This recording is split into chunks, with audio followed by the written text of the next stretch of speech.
तो स्वागत है आपका एक और वीडियो में जहां हम लोग फ़िज़िकल एजुकेशंस के पेपर डिस्कस कर रहे हैं। और आज हम लोग डिस्कस करेंगे फ़िज़िकल एजुकेशन के 2024 के पेपर। जहां तक मैं देखा हूं एक दो ही सेट होते हैं पूरे इंडिया में, तो बहुत ही कम वेरिएशन होता है। तो आप कोई भी एक साल का कोई भी पकड़ के पढ़ लोगे तो वो इनफ होगा। ठीक है, तो अभी हम लोग 2024 का कर रहे हैं, इसके बाद हम लोग 2023 का भी पेपर सॉल्व या डिस्कस करेंगे। ठीक है, तो ये 2024 का है। चलिए आगे बढ़ते हैं। तो एज़ ऑलवेज सबसे पहले हम लोग सेक्शन ए को अटेम्प्ट करेंगे। ठीक है, यहाँ पे मेरे पास आंसर की भी रखा हुआ है तो कोई भी दिक्कत नहीं है। सो इट सेज, थोड़ा इसको मैं फुल स्क्रीन कर लेता हूँ। ठीक, which of the following pranayama is helpful to reduce obesity. ठीक है, ओबेसिटी को अगर आपको रिड्यूस करना है तो सूर्य भेदन प्राणायाम आपको करना पड़ेगा। ठीक है, इसको आप रट लीजिए, सूर्य भेदन प्राणायाम। International Paralympic Committee was formed in. ठीक है, इंटरनेशनल पैरालंपिक कमेटी कब फॉर्म हुआ था? वो फॉर्म हुआ था 1989 में। ठीक है, कब फॉर्म हुआ था? 1989 में। ठीक है, सबसे पहला पैरालंपिक स्पोर्ट कहाँ पे खेला गया था? वो खेला गया था रोम, इटली में। और कब? 1960 में। ठीक है, उसके बाद जाके आईपीसी फॉर्म हुआ था। विच of the following is not the cause of food intolerance? इसका आंसर सिंपली रफेज है। रफेज एक्चुअली हेल्प करता है आपके डाइजेशन और एक्सक्रीशन में। सो रफेज का इससे कोई लेना देना नहीं है। फिर असर्शन रीज़न में आ जाते हैं। बीएमआर के बारे में पूछ रहा है। बीएमआर का डेफिनेशन सही दिया है कि वो नंबर ऑफ कैलोरीज होता है needed to maintain body function at resting condition. ठीक है, और रीज़न क्या दिया है कि एक पर्सन जो किसी भी काम में एंगेज नहीं करता है उसको फिर भी उसके इंटरनल ऑर्गन्स के फंक्शनिंग के लिए एनर्जी चाहिए रहता है। तो दोनों ही सही है, तो इसका आंसर ए हो जाएगा। ठीक है, अब हम आगे बढ़ते हैं फिफ्थ में। तो ऐसे टाइप के मैचिंग में ना आपको क्या ध्यान रखना है कि आपको एक दो के भी डेफिनेशन आते हैं तो उसको जोड़ लीजिए और फिर इसको ट्रायल एंड एरर के हिसाब से आप, मतलब एलिमिनेशन मेथड जो बोलते हैं, उसके हिसाब से आप इसको सॉल्व कर लेंगे। तो सिंपली जो है प्लानिंग जो होगा, ठीक है, जो प्लानिंग होगा वो preparing a layout for future course of action होगा। तो सिंपली ए और बी तो कैंसिल हो जाएंगे। ठीक है, फिर स्टाफिंग होगा, 4 का 3 होगा, ensuring that proper talent is serving that specific job. तो आंसर सी हो जाएगा। इसको चेक भी कर लेते हैं। तो सिंपली मैंने एलिमिनेशन मेथड से इसको कर लिया था, तो देखिए इसमें सी ही आंसर है। अब फिर से एक असर्शन रीज़न आ जाता है। अब वो बोल रहा है कि in a normal standing posture both knees touch each other while there is a gap of 3-4 inches between the ankles. It is due to gynovalgum and it can develop due to an injury or infection, है ना, in the knee, rickets, severe lack of vitamin D and calcium, obesity और arthritis in the knee. ठीक है, so basically ये knock knee की बात हो रही है और नॉक नी का रीज़न भी ठीक ही दिया है ना। तो बेसिकली ये आंसर ए है। ठीक, सेवेंथ की बात करते हैं। इसमें लिखा है in which of the following fitness component an athlete gives better performance if he or she has more slow twitch fibre in comparison to fast twitch fibres. अगर किसी के पास स्लो ट्विच फाइबर ज़्यादा है तो उसका एंड्योरेंस बहुत अच्छा रहेगा, और अगर किसी के पास फास्ट ट्विच फाइबर ज़्यादा हैं तो उसका स्पीड ज़्यादा रहेगा। तो ये आपको याद रखना है। 8 की बात करते हैं। इसमें लिखा है identify the factor which decreases equilibrium. ठीक है, तो हायर सेंटर ऑफ ग्रेविटी होने से आपका इक्विलिब्रियम टूट सकता है। ठीक है, इसका मैं चेक भी कर लेता हूँ डी ही है कि नहीं। हाँ, डी है। ठीक है, lower centre of gravity, larger base, greater weight, ये सब से आपका इक्विलिब्रियम डिक्रीज नहीं होगा बल्कि हेल्प होगा। ठीक है, अब 9th में आते हैं। 9th बोल रहा है identify the characteristics of introvert personality. तो इसका सिंपल सा आंसर है बी, इसमें कोई भी डिस्कशन करने की ज़रूरत नहीं है। 10th jump for smash in volleyball is an example of explosive strength, ठीक है। जब भी आप स्मैश मार रहे हैं, चाहे वो बैडमिंटन हो, वॉलीबॉल हो, कोई भी चीज़ हो, या आप बहुत ही फोर्स एकदम कम टाइम में, ठीक है, कम टाइम में बहुत ज़्यादा फोर्स लगा रहे हैं, तो उसको हम लोग एक्सप्लोजिव स्ट्रेंथ ही बोलेंगे। विच of the following is the objective of intramural competition. Intramural competition basically ये ऑब्जेक्टिव रखता है कि सारे लोगों को इक्वल अपॉर्चुनिटीज़ मिले और सब लोग खेल पाए और हेल्थ और फिटनेस के बारे में थोड़ा और जान पाए। इसका आंसर सी होगा, to promote health and fitness. बाकी जो ऑप्शन है ए, बी और डी, ये एक्चुअली एक्स्ट्रा म्यूरल कॉम्पिटिशन के लिए लागू होता है। 12th की बात करते हैं, उसमें लिखा है according to WHO recommendations children of dash should be engaged in physical activities for 180 minutes and should have 10 to 13 hours of good quality sleep per day. तो अगर मैं इस पेपर को अटेम्प्ट कर रहा होता, पेन पेपर में अगर मेरे पास आता, तो पहले तो मैं 180 मिनट्स को अंडरलाइन करता और 10 to 13 आवर्स को अंडरलाइन करता, फिर मैं इसको एलिमिनेशन मेथड से सॉल्व करता, क्योंकि मेरे को खुद को नहीं पता है कि इसका आंसर क्या है। तो देखो, लेस देन 1 ईयर में आप फिज़िकल एक्टिविटीज़ 180 मिनट्स का करा ही नहीं सकते, क्योंकि उन लोग most of the time like 4/5 of the day वो सोते ही हैं। तो 10 to 13 आवर्स तो वो नहीं सोते हैं, वो अराउंड 20 आवर्स या 16 आवर्स वो उसके अराउंड सोते हैं लेस देन 1 ईयर में। 1 to 2 ईयर भी बहुत छोटा उम्र होता है कि आप 180 मिनट्स का एक्सरसाइज करवाए, फिज़िकल एक्टिविटी कराए। उस समय वो मतलब एक ग्रोइंग स्टेज में रहते हैं कि वो क्रॉल कर रहे हैं, है ना, वॉकिंग करना सीख ही रहे हैं, ठीक है, बातें करना सीख ही रहे हैं, तो उधर भी इतना 180 मिनट्स का फिज़िकल एक्टिविटी चालू नहीं होता है। बात करते हैं 5 to 17 ईयर की, तो 5 to 17 ईयर में 180 मिनट्स तो चलो ठीक है, समझ आ ही रहा है, ये हो सकता है, लेकिन 10 to 13 hours of good quality sleep per day थोड़ा मुश्किल होता है। अगर टीनेजर्स लोग इतने घंटे सोएंगे तो उनका आधा समय निकल जाएगा। तो आंसर 3 to 4 ईयर वाला ही होगा, ठीक है। अब जो आइडेंटिफाई बोल रहा है आसन को, अब जो ये आसन है ये ना शलभासन होता है, ठीक है। इसमें भुजंग आसन का उल्टा होता है, तो उसमें आप शोल्डर ऊपर करते हैं, इसमें आप जो अपना लोअर बॉडी है, लेग वाला रीजन है, उसको ऊपर कर रहे हैं, ठीक है। तो आप ऐसे भी याद रख सकते हैं कि भुजंग आसन का उल्टा क्या होगा, शलभासन, और शलभासन का उल्टा क्या होगा, भुजंग आसन, ठीक है। अब एक और है विजुअली इम्पेयर्ड कैंडिडेट्स के लिए कि रिलैक्सेशन के लिए कौन सा आसन अच्छा है। तो शव आसन अच्छा होता है, आप उससे आराम से लेट के मतलब अपना सारा रिलैक्स हो सकते हैं। Which is the main governing body responsible for organisation of Deaflympics. Deaflympics का होता है दोस्तों international committee of sports for the deaf, ठीक।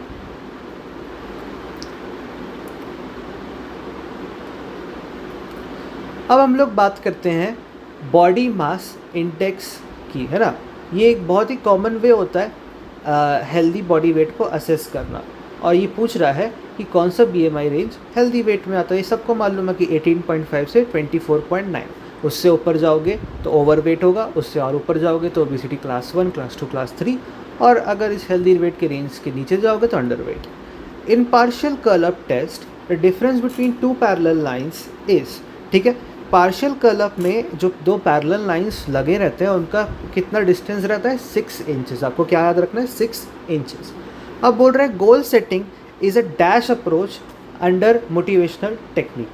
पेडागॉजिकल मतलब होता है आप बेसिकली किसी को पढ़ाने के लिए एक टेक्निक अप्रोच कर रहे हो। सोशल मतलब कि आप सोशल तो आप समझती हैं, मैं क्या बताऊँ।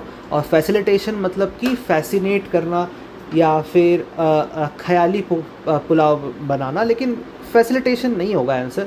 इसका आंसर होगा कॉग्निटिव, क्योंकि ये एक मेंटल रिलेटेड अप्रोच है। आप मेंटली प्रिपेयर करते हो अपने आप को कि मुझे एक्चुअल में क्या करना है आगे जाके, ठीक है, चाहे वो शॉर्ट टर्म गोल हो चाहे वो लॉन्ग टर्म गोल हो। फिर लिखा है which functional fitness component of senior citizen is determined in the test shown below. तो इसमें एक्चुअली आंसर है लोअर बॉडी फ्लेक्सिबिलिटी। आप सोच रहे होंगे कि इसका तो अपर बॉडी फ्लेक्सिबिलिटी होना चाहिए, लेकिन आंसर की में लोअर बॉडी फ्लेक्सिबिलिटी लिखा हुआ है। अपर बॉडी फ्लेक्सिबिलिटी में आपका बैक स्क्रैच टेस्ट आ जाएगा, ठीक है, तो ये आपको याद रखना है, ठीक है। तो अपर बॉडी स्ट्रेंथ के लिए आपका आर्म कर्ल टेस्ट होगा, सी। ठीक, फिर हम लोग अब चले जाते हैं अपने आंसर की तरफ। आंसर रीड करेंगे हम लोग सारे। ठीक है, तो बोल रहा है describe the second class lever with suitable examples from sport. ठीक है, सेकेंड क्लास लीवर होता है, it has the load resistance between the fulcrum and the force, so there is always mechanical advantage as force arm is always greater than resistance arm. ठीक है, तो second class liver कुछ इस तरीके से होता है कि आपको क्या डायग्राम बनाना है, एक आपको ऐसे एक लाइन बनानी है, फल्क्रम हमारा सबसे पहले रहेगा, लोड हमारा बीच में रहेगा और फोर्स हमारा सबसे लास्ट में रहेगा। तो इसमें क्या होगा, एग्जांपल फुल बॉडी पुशअप हमारा सेकेंड क्लास लीवर होता है, व्हील बैरो हमारा सेकेंड क्लास लीवर होता है, wall climbing, taking of for a jump, pushing against starting blocks in sprint, ये सब भी सेकेंड क्लास लीवर में आते हैं। सेकेंड पूछ रहा है कि आप 4 टेस्ट आइटम्स बताइए जॉनसन मैथनी टेस्ट के, जो कि मोटर एडुकेटिव केबिलिटी के लिए होता है।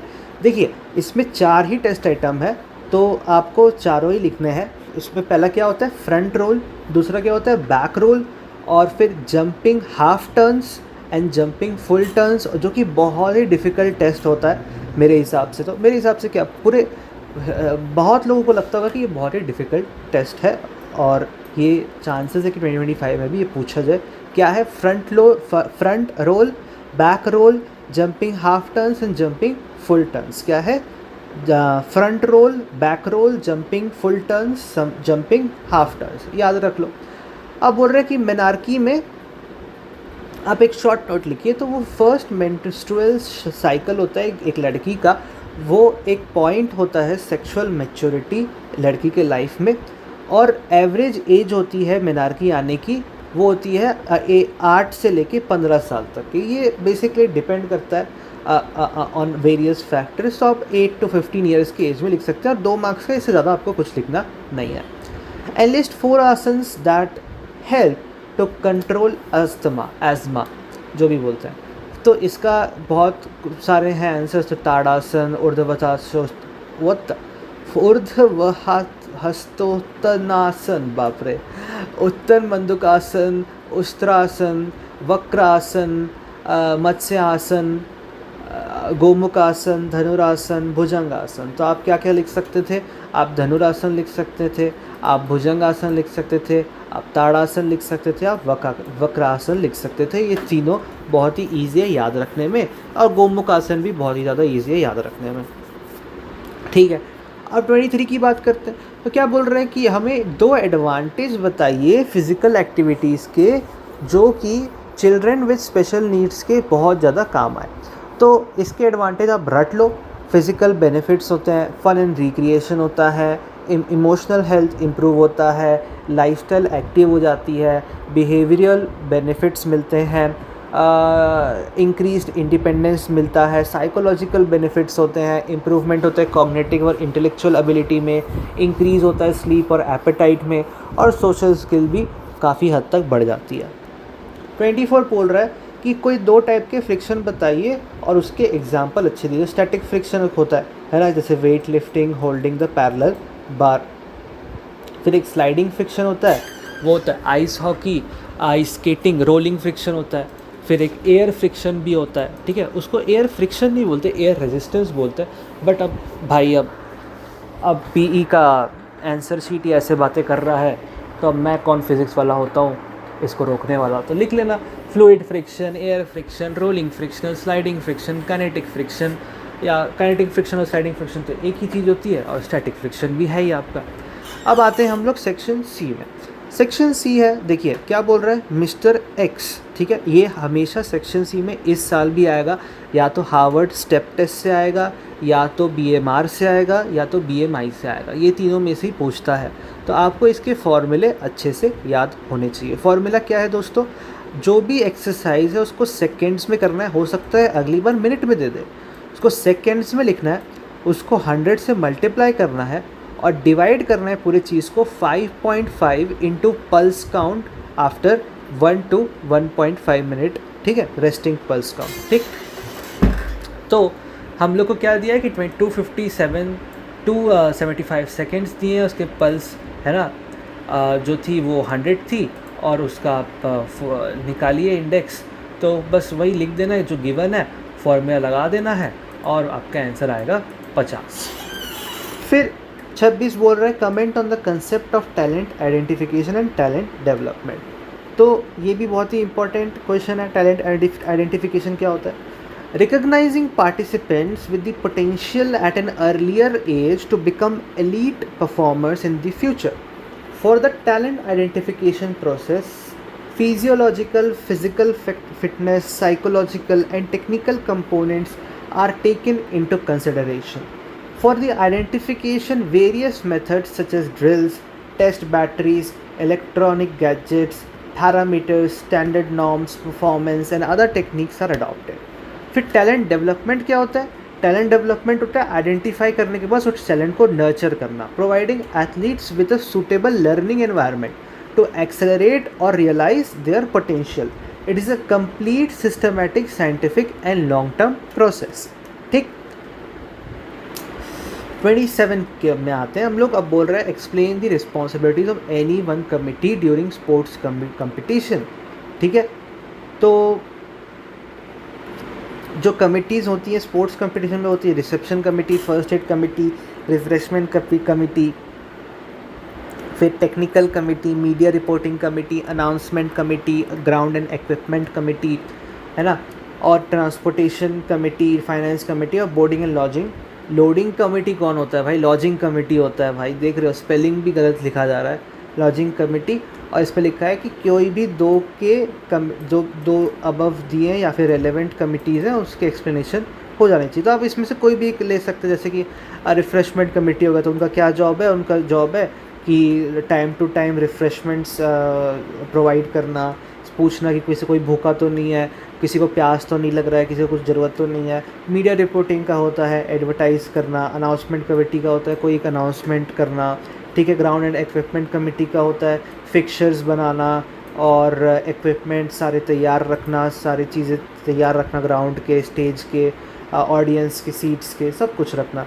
ठीक है, आप कोई भी 2-3 आप समझा सकते हैं। मेरे ख्याल से मैं तो होता तो मैं 4 समझा देता। ठीक है, फिर बोल रहा है explain the procedure and benefits of any one आसन फॉर बैक पेन। तो मैंने ये देखा था कि आंसर की में ना एक्चुअल प्रोसीजर और बेनिफिट्स लिखा नहीं रहता है। आंसर की में उन लोग बस बोल देते हैं कि देखो भैया इस बैक पेन के ये आपके आसन है ना, और ये फिगर भी दे देता है पूरा, और वो बोलता है कि तुम लोग खुद देख लो, चेक कर लो, है ना, कि प्रोसीजर ठीक ठाक लिखा है कि नहीं। तो व्हाट आई मीन टू से हियर इज़ कि आपको सिर्फ और सिर्फ डायग्राम याद करना है भाई, सीरियसली सिर्फ डायग्राम याद करना है, और आपको बस रीड करके चले जाना है उसके बारे में, प्रोसीजर, बेनिफिट्स, कॉन्ट्रा इंडिकेशंस, थोड़े बहुत बस पढ़ के चले जाना है। थोड़ा बहुत कॉमन सेंस से भी लिख दोगे ना, मार्क्स नहीं कटने वाले, क्योंकि उनको खुद को नहीं पता रहता भाई। Most of the PE teachers are not that strict, they will give you marks, okay, until and unless तुम डायग्राम में कुछ उल्टा सीधा ही बना के आ जा रहे हो। टडासन में वक्रासन बना दिए, वक्रासन में ताड़ासन बना दिए, जो भी कर दिए, वो सब ना करोगे, डायग्राम अच्छे से बनाओगे, प्रोसीजर थोड़ा ढंग का लिखोगे, अंग्रेजी ढंग का लिखोगे, हैंडराइटिंग ढंग का रहेगा, कोई मार्क्स नहीं काटेगा भाई, लिटरली बता रहा हूँ। फिर 29 में आ जाते हैं। और मैं बोला था कि फीमेल एथलीट ट्रायड बहुत इंपॉर्टेंट होता है। आ गया फिर से क्वेश्चन, पूछ रहा है कि क्या होता है। 3 होते हैं, ईटिंग डिसऑर्डर, फिर तुम्हारा एमेनोरिया, और फिर होता है क्या होता है एक और ऑस्टियोपोरोसिस। अब देखो ऑस्टियोपोरोसिस क्या होता है कि बोन डेंसिटी कम हो जाती है। एमेनोरिया और ईटिंग डिसऑर्डर्स में भी 2 टाइप्स आते हैं, तो उसको भी हम लोग थोड़ा पढ़ लेते हैं।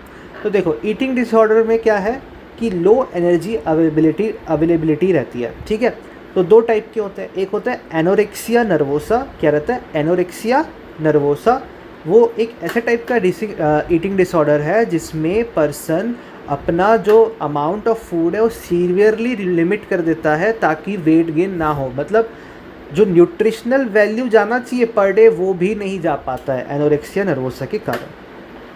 फिर एक होता है बुलिमिया नर्वोसा, जिसमें पर्सन खाता तो है, ठीक है, फिर उसको उल्टी कर देता है। बताओ, देखो इसमें मैं तुमको पढ़ के सुना रहा हूँ। Bulimia nervosa is an eating disorder in which a person Yeats a large amount of food in a short amount of time and gets rid of the food consume, this में बी डन बाय वॉमिटिंग और taking laxatives. ठीक है, laxatives क्या होता है guys, नहीं पता ये मुझे तो।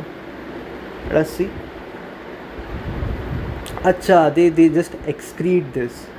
ओके ओके ओके ओके, तो या तो उन लोग आगे से फूड को निकाल देते हैं, पीछे से फूड को निकाल देते हैं। उन लोग को भाई निकालना है भाई, बस हमको वेट गेन नहीं करना है। हमें जैसे भी हम लोग जो भी खाए हैं गंदगी चीज़ है ना, जंक फूड खाए हैं, कुछ भी खाएं, हमें वेट गेन नहीं करवाना है। हमें पीछे से निकलवा दो फूड को या आगे से निकलवा दो, हमें फ़र्क नहीं पड़ता लिटरली भाई। फीमेल आई थिंक मेल्स भी करते हैं, ऐसा नहीं है, बट क्योंकि ये फीमेल एथलीट राइड है तो हम लोग थोड़ा सा फीमेल के मज़े ले रहे हैं sorry, I am just kidding. Okay, फिर एमेनोरिया। ठीक, एमेनोरिया बेसिकली होता है disruption of menstrual and endocrine function. ठीक है, long absence of no menstrual periods is called amenorrhea. It is the state of a woman where there is no monthly cycle despite reproductive age or absence of menstrual cycle for 3 or 4 months. There are 2 types of amenorrhea। ठीक है, हमको 2 type पढ़ने हैं, एक primary हो पढ़ना है, एक सेकेंडरी पढ़ना है। ठीक है, तो जब प्राइमरी एमेनोरिया होता है उसमें ना तुम्हारा मेनार्की स्टार्ट ही नहीं होता है। बेसिकली मेनार्की से रिलेटेड है कि मेनार्की इनिशिएट नहीं होता है, 15 साल के बाद भी आपका जो पीरियड है वो नहीं आता है। सेकेंडरी एमेनोरिया होता है when normal menstrual bleeding stops for 3 months or more। ठीक है, when normal menstrual bleeding stops for 3 months or more, मतलब पीरियड मेनार्की सब आ चुका है, लेकिन क्या हुआ है कि बीच में अचानक से तुम्हारा पीरियड्स आ ही नहीं रहे हैं। ठीक है, तो लोग सोचते हैं अरे मैं तो प्रेग्नेंट हो गई लगता है, ऐसा भी नहीं होता, मजाक कर रहा हूँ। ठीक है, ऑस्टियोपोरोसिस। ठीक, this is the condition when bones lose minerals such as calcium more quickly than the body can replace them, leading to a loss of bone thickness. Any bone can be affected by osteoporosis, but the most common sites are the hip, spine, wrist, upper arm, forearm और ribs। ठीक है, so basically ये osteoporosis बहुत ख़तरनाक चीज़ होती है। अगर आप में कैल्शियम की डेफिशिएंसी है, आप में विटामिन डी की डेफिशिएंसी है, हो सकता है ये जेनेटिकल कंडीशन भी होता है, ऐसा नहीं है। फिर आपका बेसिकली बोन फ्रैक्चर होने का बहुत ज़्यादा चांस रहता है। सो आपको बहुत सतर्क रहना पड़ता है। अगर आप बेड से गिर भी जाओगे तो भी ऐसा हो सकता है कि 2-3 बोन में क्रैक्स या फिर सीवियर फ्रैक्चर्स हो सकते हैं। ठीक है, but this is a very serious problem. In fact, all the three, let it be eating disorder, amenorrhea or osteoporosis, these 3 are very problematic. And basically eating disorder is something that is done by yourself. So I really I'm going to tell all the women, please don't do this. Okay, it might really affect your digestive system, it might really affect you. Okay, now let us go to question 30. Describe any 3 physiological changes due to aging. तो ये basically आपको जो लिखना है लिख दो। ठीक है, जैसे कि मेटाबॉलिज्म में चेंज आता है, बॉडी कंपोजिशन में चेंज आता है, रेस्पिरेटरी में चेंज आता है, ब्रेन में चेंज आता है, नर्वस सिस्टम में चेंज आता है, डाइजेस्टिव सिस्टम में चेंज आता है, एक्सक्रीटरी सिस्टम में चेंज आता है। लिटरली भाई, लोग कोई बच्चा अगर लिख दिया वगैरह ये मज़ा आ जाता भाई। Changes in sensory organ, changes in endocrine system, जिससे कि वो आते हैं आपके मेंस्ट्रुअल साइकिल्स आते हैं। फिर decline in muscle strength, diminishes memory. Oh हाँ, एजिंग से हाँ मेमोरी डिमिनिश हो सकता है, या दैट मैट बी द या decrease in cardiovascular function, loss of bone density, decrease in body mass, decrease in mobility. अब वो कोई भी 3 पॉइंट्स को एक्सप्लेन कर देना है, आपको जो लिखना है लिख दो भाई। मतलब ये बोल रहा है कि खुला छूट है, ये पासिंग करने के लिए ये क्वेश्चन दिया गया है। कोई ये बेसिकली कोई चैप्टर से नहीं है, सिंपल लॉजिकल एक रीजनिंग क्वेश्चन है, आपको जो लिखना है लिख दो, ऐसा है। द आंसर की भी आपको खुला छूट दे रहा है कि भाई इसको जो लिखना है लिख दो, मार्क्स दे देना भाई, ऐसा बोल रहा है। ठीक है, तो चलो सेक्शन डी पे क्या है। As per the above table in the dash event there is no participation of special child. तो सेक्शन डी बेसिकली टेबल है एक, मैं आपको दिखा देता हूँ।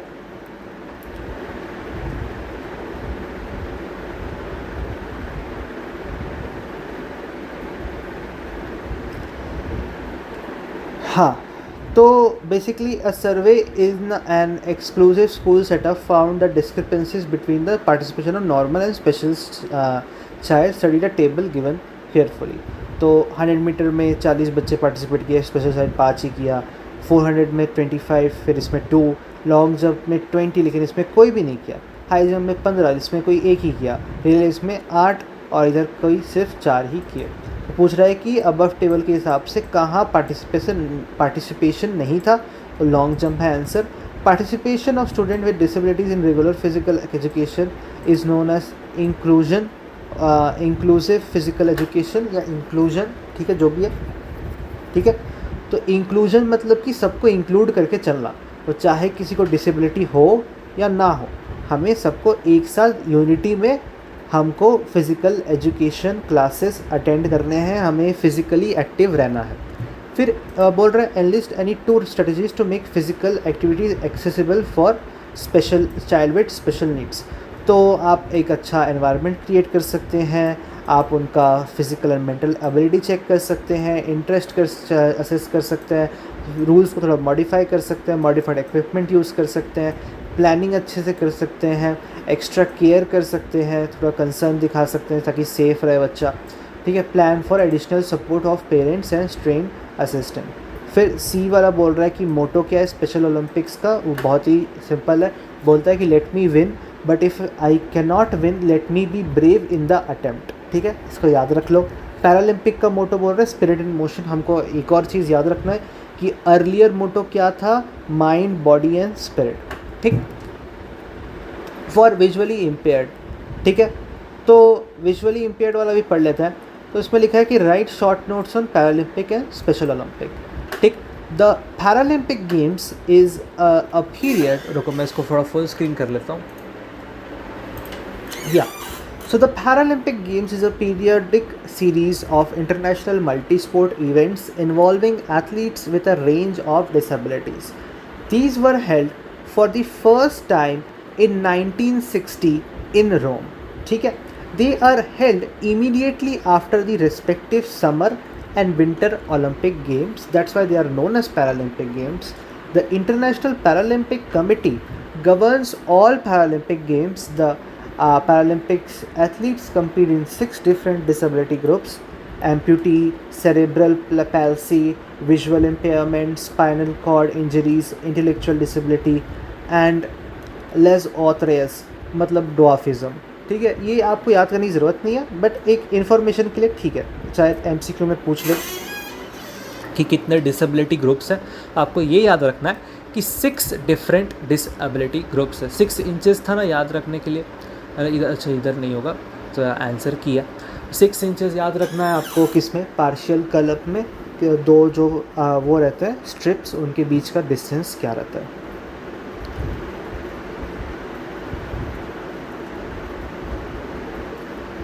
ठीक। फिर special Olympic, Eunice Kennedy Shriver, आपको मालूम है यूनिस केनेडी श्रीवर कौन है? यूनिस केनेडी श्रीवर एक्चुअली में John F Kennedy, yes that one, John F Kennedy की वो बहन है, ठीक है। तो आप जो सोच रहे हो कि केनेडी नाम सुना लग रहा है, तो एक्चुअली ये बहन है, ठीक। और वो एक्चुअली स्पेशल ओलंपिक्स की फाउंडर यूनिस, कौन, यूनिस केनेडी श्रीवर, या यूनिस केनेडी भी याद रखोगे तो इनफ है। और पैरालंपिक्स का फाउंडर कौन था? डॉक्टर लडविग गटमैन, ठीक। और फर्स्ट ओलंपिक गेम्स 1968 में हुआ था। डेफलिम्पिक कब हुआ था? 1924, ठीक है। स्पेशल ओलंपिक्स कब हुआ था? 1968 शिकागो में, ठीक है। और पैरालंपिक गेम्स कहाँ हुआ था? रोम, इटली में, ठीक। They were recognized by IOC in 1988, ठीक है। Special Olympic is the world's largest sports event for children and adult with intellectual and physical disability, comprising of 5 million participants from unified sports partner from 172 countries. These games provide opportunities to develop fitness, demonstrate courage and participation in competition and experience joy. These Special Olympic World Games are organized with interval of 2 years alternatively as summer and winter games. 32 बोल रहा है कि which type of fracture can you see in image 1. ये बहुत easy है, इसको मैं तुमको बता देता हूँ. देखो इसमें बेसिकली क्या है कि इमेज 1 में जो है इसको हम लोग डिस्कस कर भी चुके हैं सबसे पहले पेपर में, SQP में ही डिस्कस किए थे. ठीक है, तो ये क्या है, ये ट्रांसवर्स फ्रैक्चर है. सेकंड का आंसर है ऑब्लिक फ्रैक्चर. थर्ड का आंसर है इम्पैक्ट फ्रैक्चर. और फोर्थ का आंसर है कम्यूनिटेड फ्रैक्चर. ठीक, describe any types of fracture, any 4, वही हम लोग ने जो डिस्क्राइब किया वही. ठीक, यहाँ पे भी पढ़ लेते हैं एक बार. स्ट्रेस फ्रैक्चर होता है, ग्रीन स्टिक फ्रैक्चर होता है, ऑब्लिक फ्रैक्चर होता है, इम्पैक्टेड फ्रैक्चर होता है, कम्यूनिटेड फ्रैक्चर होता है, ट्रांसवर्स फ्रैक्चर होता है. ठीक है,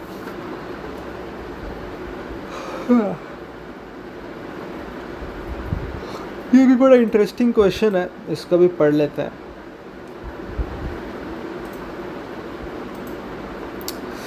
तो इसमें क्या है, इसमें ना तुमको डायग्राम दिया है फिक्सचर का. ठीक है, और उसके बेसिस में तुमको कुछ कुछ चीज़ें आंसर करनी है. तो according to the above fixture total number of rounds will be. ठीक है, तो इसके 2 मेथड हो सकते हैं सॉल्व करने के. या तो आप इधर से देख लो जो मैं करता कि मैं इधर देखता, अच्छा 1 राउंड, फिर 2 राउंड, फिर 3 राउंड, फिर 4 राउंड, तो 4 राउंड हो गए, ये नाइस. या फिर आप फार्मूला से क्रॉस चेक कर सकते थे अगर टाइम रहता तो देखो जैसे इसमें 15 टीम्स है तो हमें हाईएस्ट पावर इससे एक और पावर ज़्यादा लेना है, 2 to the power n. तो 2 to the power 4 जो कि होता है 16 है ना, बट 4 राउंड्स होते. I think you get my point. मैं अच्छे से समझा नहीं पाया बट तुम समझ गए मैं क्या बोलना चाह रहा हूँ. As shown in the fixture, if the winner team plays these number of matches then which number of team is the winner. तो बोल रहा है कि अगर जो टीम है जिसने जीता है वो सबसे कम नंबर ऑफ मैचेस खेला है तो वो कौन सा टीम होगा. तो वो वही टीम होगा दोस्तों जिसको बाय मिला होगा. तो बाकी क्योंकि बाकी सारी टीम को तो 4-4 तो खेलना ही पड़ा होगा मिनिमम. लेकिन ये जो आप 15th देख रहे हैं, आप देख सकते हैं 15 सीधा सेकेंड राउंड से खेल रहा है. तो उसने एक मैच, फिर दूसरा मैच, फिर तीसरा मैच, वरना बाकी सब में 4-4 है. ठीक है, अगर 7 का भी देखे, ये राउंड 1 में खेला, राउंड 2 में खेला, राउंड 3 में खेलेगा और राउंड 4 में खेलेगा. लेकिन 15 सीधा 3 राउंड ही बस खेल पाएगा. What is the formula for calculating number of matches in a knockout tournament. Number of matches का मैंने पहले भी बता चुका है, बहुत इंपॉर्टेंट है. n-1 क्या होता है, n-1. If 16 teams are participating in knockout tournament then how many byes will be given to draw a knockout fixture. तो 16 - 16 कर लो तो होगा इसका आंसर 0. तो कोई बाय देने की ज़रूरत नहीं पड़ेगी. ठीक है, फॉर्मूला क्या होता है, 2 to the power n, या फिर कह सकते हैं 2 to the power small n minus capital N. ठीक,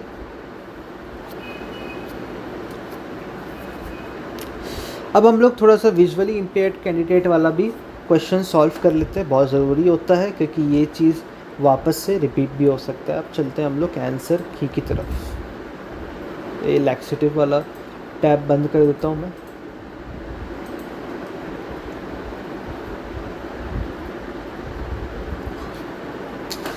तो विजुअली इम्पेयर्ड के लिए बोल रहा है कि स्पोर्ट्स डे और हेल्थ रन को एक्सप्लेन करो. तो स्पोर्ट्स डे क्या होता है, modern day challenges and needs of today in education gives emphasis on other aspects rather than academics for all-round development of students.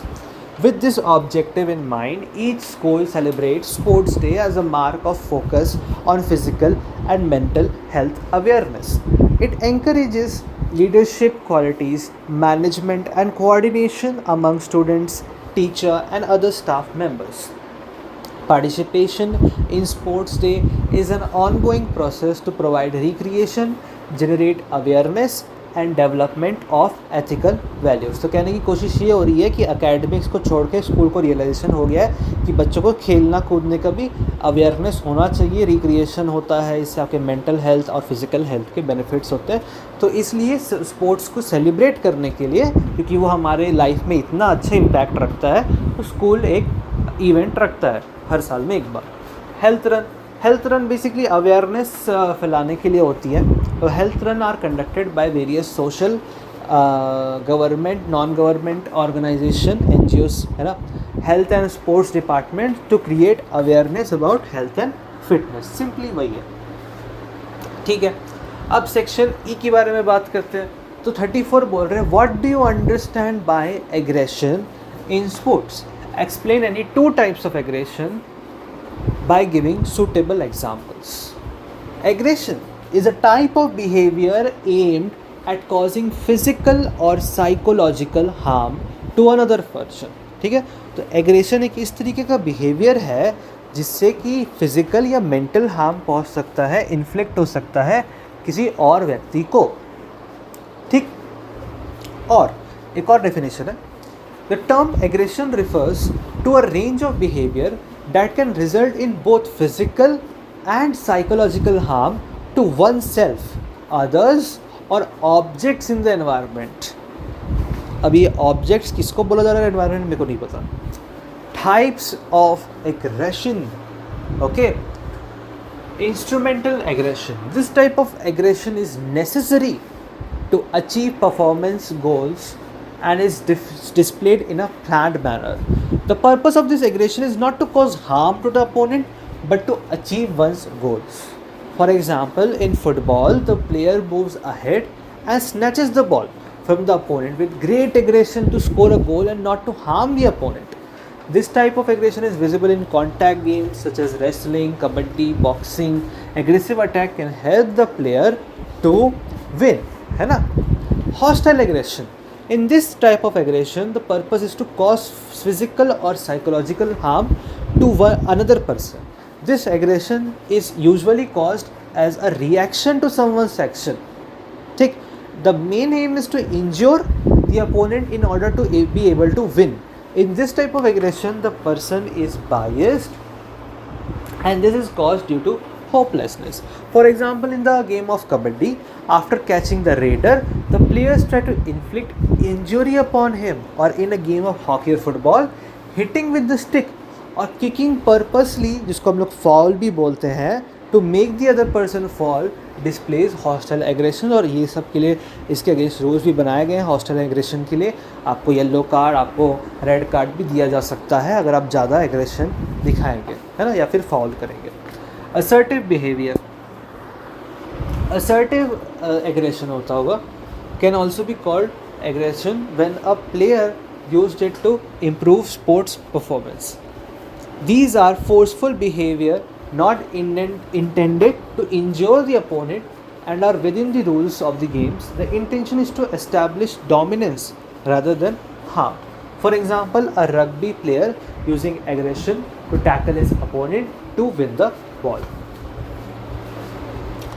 ठीक, अब बोल रहे हैं कि बैलेंस डाइट क्या होता है, उसका सिग्निफिकेंस बताइए प्री और पोस्ट कॉम्पिटिशन मील्स के लिए। ठीक है, मैं थोड़ा पानी पी लेता हूँ।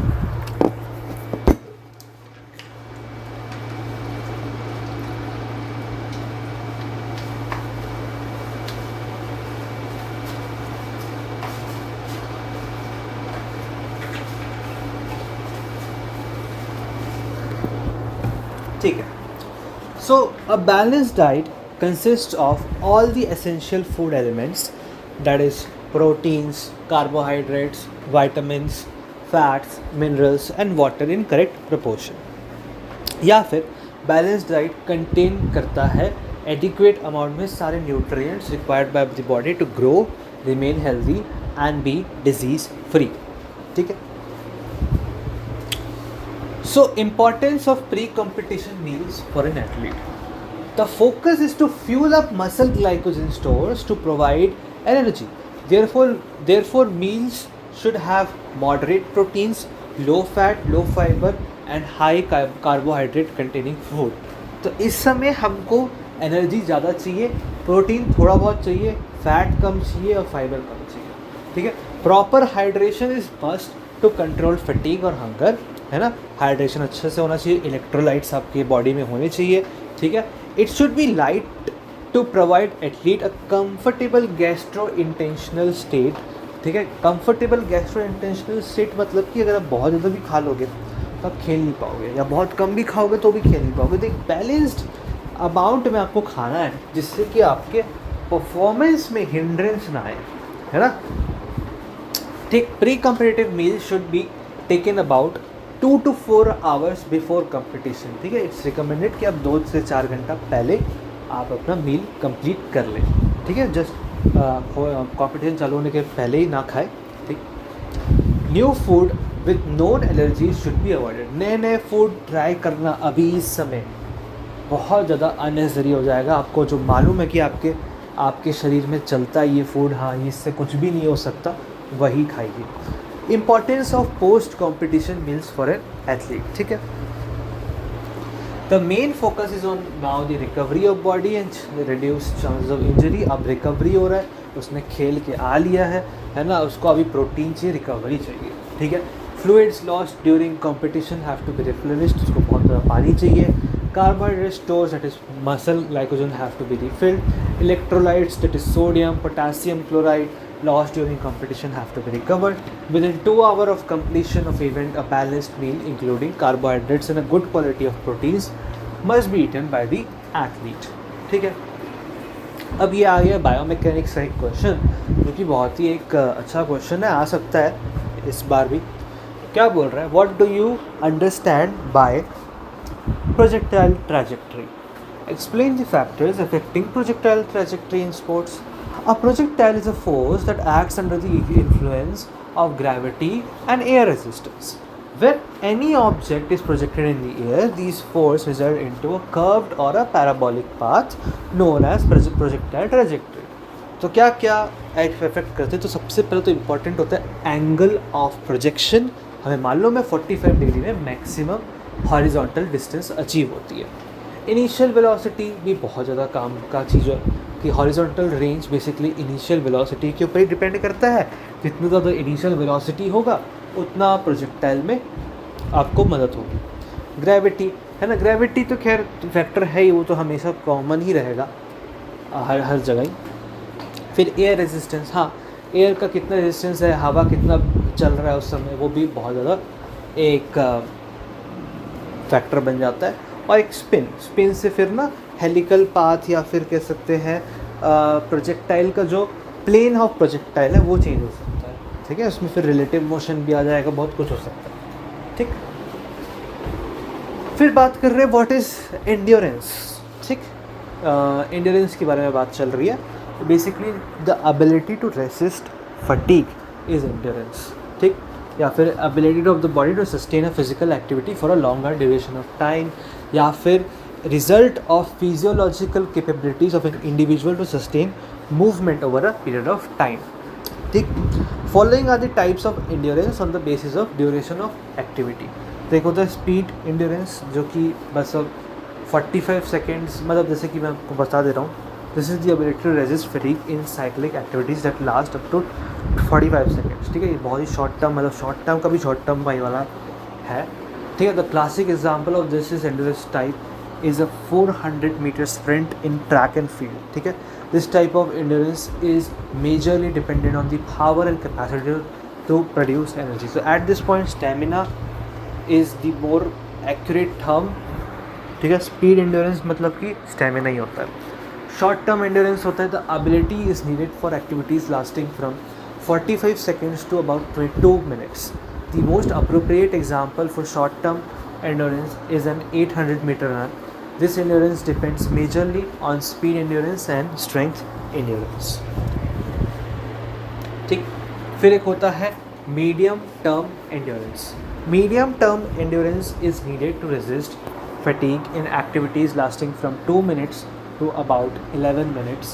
The most common example of this type is 1500 meter and 3000 meter run, मतलब 3 किलोमीटर रन भाई, ओ भाई, and 100 meter rowing. As in short-term endurance, this type of endurance also depends on speed and strength endurance, but to a limited extent. फिर होता है long term endurance. This type of endurance is needed for activities that last more than 11 minutes. This type of endurance is required in events like marathons, cross country, etc. David Goggins के पास है ना long term endurance.